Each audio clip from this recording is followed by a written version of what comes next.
Les discours de Shinomiya sont toujours captivants, n'est-ce pas? Ouais, pas besoin d'écouter le discours du principal si nous avons le sien. Après la cérémonie d'ouverture du deuxième trimestre de l'école, j'ai entendu une conversation de ce genre dans les couloirs. Je m'appelle Shu Ishigami, en terminale.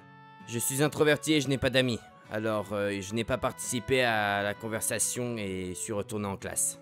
Ils sont tellement enthousiasmés par un simple discours, ils doivent être faciles à satisfaire. Aoi Shinomiya, présidente du conseil des élèves, était la célébrité de l'école. Ses notes comme son apparence étaient exceptionnelles. Et elle était amicale avec tout le monde. De ce fait, elle était extrêmement populaire. Il se murmurait aussi qu'elle travaillait très dur en tant que leader étudiante. Ishigami, tu devrais t'estimer heureux de marcher sur le même sol que Shinomiya. Hé, t'es un peu lent, non? T'es pas vraiment intelligent et t'es pas vraiment doué en sport non plus. Alors, qu'est-ce que tu comptes faire après le bac? Mes camarades de classe se sont mis à me taquiner sans raison. J'étais la cible de moqueries de ce genre. Arrêtez de vous mêler de ma vie et laissez-moi tranquille. Allons, nous sommes juste inquiets pour toi. Si tu continues comme ça, tu n'entreras ni à l'université, ni ne trouveras de travail. Qu'as-tu prévu de faire? Rester à la maison sans rien faire? Il me reste encore 6 mois avant la fin d'année. Je trouverai une solution. Content de voir que tu prends les choses si légèrement. Ah, enfin, je suppose qu'il est trop tard pour commencer à travailler dur maintenant. C'est tellement vrai. Riant, les deux garçons s'éloignèrent après s'être moqués de moi. Ishigami-kun, ça va? Après le départ de mes camarades, Shinomiya vint me parler. Shinomiya, tu as vu? Seulement vers la fin, mais il m'a semblé qu'il te disait des choses méchantes. Probablement parce que nous étions dans la même classe, mais Shinomiya était gentille, même avec un introverti comme moi. Le fait qu'elle soit gentille avec moi me rendait très heureux. Ce n'est pas grave, il vaut mieux les laisser dire ce qu'ils veulent. Mais je trouve quand même qu'il est mauvais de dire du mal des autres. T'es vraiment gentil, mais honnêtement, tout va bien. Un mois plus tard, je n'aimais pas la foule. Alors comme d'habitude, je déjeunais seul sur le toit. Je traînais tranquillement pendant le reste de ma pause déjeuner, quand soudainement, Shinomiya est apparue. Ishigami-kun? Que fais-tu ici? Je mange toujours ici. Et vous, Shinomiya, qu'est-ce que vous faites ici?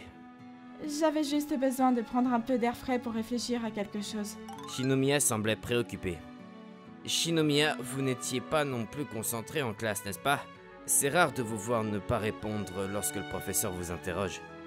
Y a quelque chose qui vous tracasse? Ce n'est pas vraiment un problème, mais c'est plutôt une sorte d'urgence. Les paroles de Shinomiya étaient un peu floues. Si vous ne voulez pas m'en parler, je ne vais pas insister. Mais parfois, ça fait du bien de partager ses préoccupations avec quelqu'un d'autre. Je veux dire, vous êtes toujours si gentil avec moi, donc je suis toujours là pour vous écouter si vous avez des soucis. Shinomiya semblait hésiter, mais elle finit par me parler de ce qui la préoccupait. Nous avons une assemblée scolaire après ça, n'est-ce pas? En réalité, je n'ai pas préparé de discours pour aujourd'hui. Dans notre lycée, il y a une assemblée générale une fois par mois.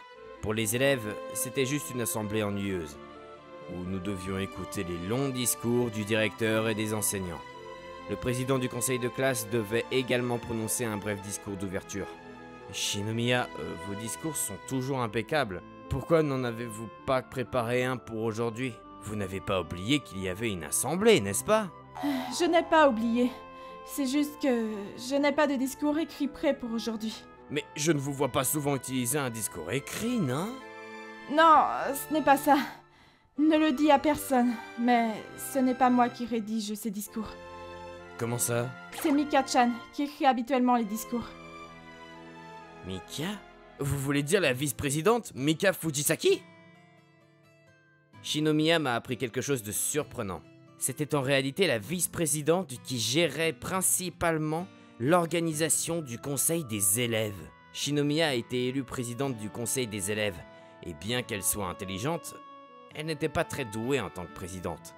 C'est pourquoi Shinomiya faisait tout ce que Fujisaki lui demandait de faire. Je ne voulais pas être présidente au départ. Mika-chan était bien plus qualifiée pour le poste que moi. Mais elle m'a dit qu'elle n'aimait pas prononcer des discours devant les gens ou donner des ordres, alors elle voulait que je prenne sa place. Elle m'a promis qu'elle s'occuperait de toutes les responsabilités du président en échange. Donc, en gros, Tu étais le visage de l'organisation étudiante pendant que Fujisaki tirait les ficelles en coulisses? Fujisaki était discrète et avait une personnalité calme. Bien qu'elle fût membre du conseil des élèves, elle n'était pas très populaire. À côté de Shinomiya, sa présence passait facilement inaperçue. De par sa personnalité, elle avait demandé à Shinomiya de présenter l'organisation en public. Mika-chan devait rédiger le discours d'aujourd'hui, mais elle ne pouvait pas venir à l'école car elle est malade. C'est pour ça que je dois composer un discours moi-même, mais je n'arrive pas à en créer un aussi bien que les siens. T'as déjà fait de nombreux discours par le passé, tu devrais t'en servir comme exemple. C'est ce que je pensais aussi. Alors, j'essaie de composer un discours depuis ce matin, mais je n'arrive pas à bien agencer les phrases. Si ça continue, le conseil des élèves va perdre tout son prestige à cause de moi. C'est pour ça que t'étais si distraite en classe aujourd'hui, c'est ça? Je n'aurais jamais imaginé que tu avais un tel point faible. C'est vrai que tout le monde te respecte énormément, donc si tu faisais une erreur devant tous les élèves, cela pourrait nuire à ta réputation du conseil. Je ne veux pas que ça arrive. Peu importe ce que les gens pensent de moi. Je ne veux pas que l'organisation sur laquelle Mika-chan a tant travaillé soit affectée. Je ne sais plus quoi faire. Shinomiya semblait sur le point de fondre en larmes. Je sortis mon téléphone et commençai à taper des phrases.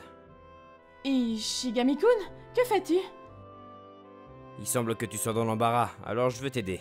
Mais c'est la seule fois que je le ferai. Je tendis mon téléphone à Shinomiya pour qu'elle puisse lire le discours que j'avais terminé. C'est... L'expression inquiète de Shinomiya se transforma en surprise. Ça a l'air bien, non? T'es incroyable! Comment tu fais ça en si peu de temps? Est-ce que tu ne devrais pas commencer à mémoriser cela? Shinomiya, je suppose que tu es doué en mémorisation. Oui, merci. Shinomiya commença à mémoriser les discours que j'avais notés sur le téléphone. Ishigami-kun, tu m'accompagnerais pour rentrer chez nous aujourd'hui? Nos camarades de classe commencèrent à jaser parce qu'ils avaient entendu Shinomiya me parler. Shinomiya, si tu traînes avec un introverti comme lui, sa bêtise pourrait déteindre sur toi! Exactement, il va avoir une mauvaise influence sur toi! Je ne pense pas que ce soit bien de rabaisser les gens ainsi. Être entouré de personnes qui colportent des rumeurs comme vous risque sûrement d'être une mauvaise influence pour moi. Les deux camarades de classe qui se moquaient de moi ont fermé leur bouche après avoir été réprimandés par Shinomiya. Ses mots étaient toujours persuasifs. Et personne ne s'opposait à elle lorsqu'elle parlait avec force en tant que présidente du conseil des élèves. Shinomiya-kun, ça te dirait? Mais je n'y vois pas d'inconvénient. Je n'avais aucune raison de refuser. Alors nous avons décidé de rentrer chez nous ensemble. Ishigami-kun, merci de m'avoir aidé tout à l'heure. Tu m'as vraiment sorti du pétrin. Tu parles de ce discours? Je trouve ça hallucinant comment tu as pu le mémoriser si rapidement d'ailleurs. Le discours de Shinomiya lors de l'assemblée générale de l'école s'est merveilleusement bien passé. Comme toujours, elle a su captiver les élèves. C'est impressionnant que tu aies pu improviser un discours aussi vite. Comment tu t'y es pris? C'est juste une simple technique de structuration de discours. La trame d'un discours est souvent la même. J'ai donc juste assemblé les pièces. J'écris beaucoup, donc c'était facile pour moi de tout transformer en un discours cohérent. Tu écris tout le temps? Pourquoi? Je suis rédacteur freelance en ligne. Vraiment? Je ne savais pas, c'est impressionnant. Je suis seulement confiant dans mes compétences d'écriture, alors comparé à tout le monde autour de nous, c'est pas si exceptionnel. Ce n'est pas vrai. Je ne pourrais même pas faire ce que tu as fait. C'est pour ça que tu tapes si vite aussi. Oui, il m'arrive aussi d'écrire sur mon téléphone. Ishigami-kun, j'aimerais te demander une faveur. Je ne vais pas t'aider à écrire un autre discours. Je n'ai rien dit encore. Mais oui, c'est bien ce que j'allais demander. Je te l'ai dit, je t'ai aidé cette fois-ci seulement. De plus, si je rédige le discours à ta place, qu'est-ce que Fujisaki va faire? Mika-chan est occupée par d'autres choses que de rédiger mes discours. Je suis juste là pour faire joli, pour donner l'impression que je travaille dur. C'est pourquoi je veux alléger son fardeau. C'est bien que tu tiennes tant à tes amis, mais moi je suis un étranger dans tout ça. Ishigami-kun, tu es le seul à qui je peux demander de l'aide. Je sais que ce n'est pas bien de mentir à tout le monde, mais tu es la seule autre personne qui connaît le secret du conseil des élèves. C'était plus comme si j'avais découvert ça par accident. En tout cas, Shinomiya, j'ai l'impression que tu te préoccupes beaucoup de l'image du conseil des élèves, mais je ne pense pas que ce serait mal si les gens le savaient. Pourquoi tu dis ça? Parce qu'il y a différentes façons de percevoir le leadership, même s'il s'agit du même discours. La façon dont il touche l'auditoire change en fonction de la personne qu'il prononce. Même pour le discours d'aujourd'hui, si j'avais été celui qui l'avait lu, je ne suis pas sûr que quiconque m'aurait écouté. Vraiment? Fujisaki voulait probablement que tu deviennes la présidente car elle connaissait l'influence que tu as sur les gens. Cela semble bien fonctionner aussi. Donc, même si tu ne le penses pas, je pense que tu devrais être plus fier de toi. Shinomiya m'a donné un regard incertain. Elle ne semble probablement pas comprendre l'influence et le pouvoir qu'elle a sur les autres. Je n'avais pas l'intention de m'immiscer dans les affaires du conseil des élèves, mais si tu es vraiment préoccupé par la manière dont tu es perçu par les autres, je veux bien t'aider. Vraiment? Je ne suis pas en train d'aider le conseil des élèves, hein. C'est toi que j'aide. Tu as dit que tu voulais soulager Fujisaki, alors je veux t'aider à le faire. J'aurais probablement refusé si quelqu'un d'autre m'avait demandé cette faveur. Qu'est-ce que tu veux dire par là? Cela signifie que tu as les compétences de leadership nécessaires pour influencer les gens. Je voulais qu'elle comprenne ce que je lui avais dit précédemment. C'est pourquoi j'ai décidé de l'aider. Mais elle ne semblait pas tout à fait saisir. Quelques jours plus tard, après les cours, Shinomiya m'a convié au bureau du conseil des élèves. À l'intérieur, la vice-présidente, Fujisaki, travaillait silencieusement sur son ordinateur portable, toute seule. Merci d'être venu. Je pensais que tu devrais avoir un aperçu du travail du conseil des élèves. Ouais, ça marche. Mais n'y a-t-il pas d'autres membres ici aujourd'hui? C'est seulement Mika-chan et moi aujourd'hui. Nous essayons de travailler juste toutes les deux autant que possible, pour que personne ne découvre que je suis un peu perdue dans tout ça. Rien que vous deux? Attends, mais alors, que faites-vous pendant ce temps de Shinomiya? Je m'occupe des réunions. Shinomiya a jeté un coup d'œil à Fujisaki, comme pour chercher du soutien. Ishigami-san, merci infiniment d'avoir aidé le président lors de la dernière assemblée. Je suis vraiment désolée de vous avoir dérangé. C'est de ma faute si je suis tombée malade et que je n'ai pas pu remplir correctement mon rôle. Tu n'as pas besoin d'être si poli, hein. Nous sommes dans la même classe, alors tutoie-moi. C'est simplement la manière habituelle de Mika-chan de s'exprimer. Elle parle toujours comme ça. Ah, je comprends. Comme j'essayais de ne pas m'impliquer avec les personnes autour de moi, c'était la première fois que je parlais à Fujisaki. Le président m'a dit que vous alliez nous aider à rédiger les discours à partir de maintenant. Je vous suis vraiment reconnaissante pour votre aide. Pas de problème. Mais Fujisaki, j'ai entendu dire que tu avais beaucoup de responsabilités. Quelles sont-elles exactement? En ce moment, je rédige une newsletter sur les activités du conseil des élèves. Une fois terminé, je dois informer le président de ce que nous allons discuter lors de la prochaine réunion avec les autres responsables étudiants. Je vois. Fujisaki, tu travailles vraiment dur en coulisses.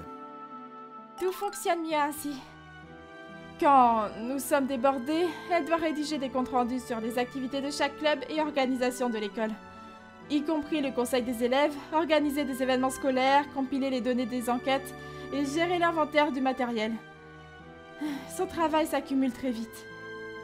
Il y a beaucoup de tâches à effectuer sur l'ordinateur, mais je ne sais pas comment m'y prendre. Alors je suis toujours une charge pour Mika-chan. Shinomiya m'a expliqué tout cela avec un air vraiment désolé. T'as dû être vraiment débordé si tu as dû penser au discours du président du conseil des élèves en plus de toutes tes autres tâches. Je suis désolée. Pas besoin de t'excuser, présidente. Tu t'occupes de tout ce que je n'aime pas faire, donc tout va bien comme ça. Chacun a ses points forts et ses faiblesses. Je trouve que c'est bien que vous puissiez gérer le conseil des élèves en répartissant ainsi vos rôles. Après cela, j'ai observé Shinomiya et Fujisaki pendant leur réunion. J'ai pu voir comment fonctionne le conseil des élèves en coulisses. Grâce à mes discours et au soutien de Fujisaki, Shinomiya a pu conserver sa position de présidente du conseil des élèves. Après le succès de l'événement principal du deuxième trimestre, le festival culturel, Shinomiya m'a invité à déjeuner avec elle à un week-end pour me remercier de mon aide. Ishigami-kun, tu peux commander ce que tu veux, c'est moi qui régale. Je sais que je te l'ai déjà dit, mais tu n'as vraiment pas besoin de me remercier. J'ai accepté son invitation, mais je ne m'attendais pas à ce qu'elle m'offre le déjeuner. La seule raison pour laquelle j'ai dit oui était qu'elle était très insistante. Je ne serai pas satisfaite tant que tu ne m'auras pas laissé t'offrir quelque chose. C'est moi qui t'ai contraint à m'aider, même si tu ne fais pas partie du conseil des élèves. Ne sois pas timide. Shinomiya n'a pas cédé, alors j'ai abandonné ce sujet et commandé quelque chose. Ishigami-kun, merci encore. Si tu ne m'avais pas aidé ce jour-là sur le toit, le conseil des élèves ne fonctionnerait pas aussi bien qu'aujourd'hui. Et merci de m'avoir aidé aussi. Je suis vraiment reconnaissante pour tout ce que tu fais. Il était évident que tu te souciais beaucoup du conseil des élèves. Cela m'a donné envie de faire tout ce que je pouvais pour le protéger. Ishigami-kun, il y a quelque chose qui te préoccupe? Si tu as des problèmes dans ta vie, je vais faire tout mon possible pour t'aider. Je vais bien, je n'ai pas de gros problèmes dans ma vie. Je me sens coupable, car tu es toujours celui qui m'aide. Je veux te rendre l'appareil. Mais en toute honnêteté, je n'ai vraiment pas de problème. Il ne nous reste que quelques mois d'école, alors si tout se passe bien normalement, je devrais pouvoir obtenir mon diplôme sans encombre. Tu as déjà décidé ce que tu feras après le lycée? Je pense à un travail en rapport avec l'écriture. J'ai déjà de l'expérience dans le domaine. Je vois. Je pense que tu seras excellent dans ce travail. Après cela, Shinomiya et moi avons papoté un peu et avons terminé notre déjeuner. Shinomiya, merci pour aujourd'hui. Et merci de m'avoir invité aussi. Ce n'est rien. Je t'ai invité en ayant l'intention de t'offrir quelque chose à manger. Merci à toi aussi, toujours. On se voit demain à l'école alors. Quand j'ai essayé de partir, Shinomiya m'a pris dans ses bras par derrière. Shinomiya? Dis, Ishigami-kun, n'as-tu jamais pensé à passer le reste de nos jours au lycée en tant que couple? L'idée m'a effleuré, mais je n'ai jamais pensé que cela pourrait devenir une réalité pour quelqu'un comme moi. Est-ce que ça te dérangerait si j'étais ta petite amie? Je veux pas terminer le lycée comme ça. Je veux être en couple avec toi, Ishigami-kun. Cela me rend vraiment heureux. Mais pourquoi me dis-tu cela si soudainement? Est-ce que c'est parce que tu veux me remercier? Ce n'est pas pour ça. En réalité, je t'ai invité à déjeuner aujourd'hui parce que je voulais te parler de mes sentiments. Je ressens quelque chose pour toi depuis le jour où tu m'as sauvée. Je n'arrivais pas à l'aborder parce que tu m'aidais toujours, mais je n'avais pas d'autre moyen de te remercier ou de te parler de mes sentiments, donc... Je ne suis pas le seul à toujours t'aider, tu m'as également aidé. Je me souviens pas t'avoir fait quoi que ce soit. Même quand tout le monde autour de moi se moquait de moi, t'étais la seule personne qui me traitait normalement. C'était la seule chose qui me rendait heureux à l'école. Rien que ça? Cela peut te sembler anodin, mais pour moi, c'était énorme. Pour être honnête, je pensais qu'avoir quelqu'un comme toi, comme petit ami, serait bien. Mais je pensais que quelqu'un comme moi ne serait pas à la hauteur pour toi. Ce n'est pas vrai! Alors, si je comprends bien, nous avons des sentiments réciproques, n'est-ce pas? J'aimerais sortir avec toi, Shinomiya. En répondant, Shinomiya m'a embrassé. Ishigami-kun, tu te sous-estimes trop. Tout comme tu as vu le meilleur en moi, pour moi tu es une personne merveilleuse. Je n'aurais jamais cru vivre un jour où j'entendrais cela. Soyons heureux ensemble désormais. Quelques mois avant la remise des diplômes, j'ai une petite amie pour la première fois. Je pensais initialement que mes années de lycée se termineraient de manière banale comme d'habitude, mais elle m'a donné envie de créer des souvenirs inoubliables.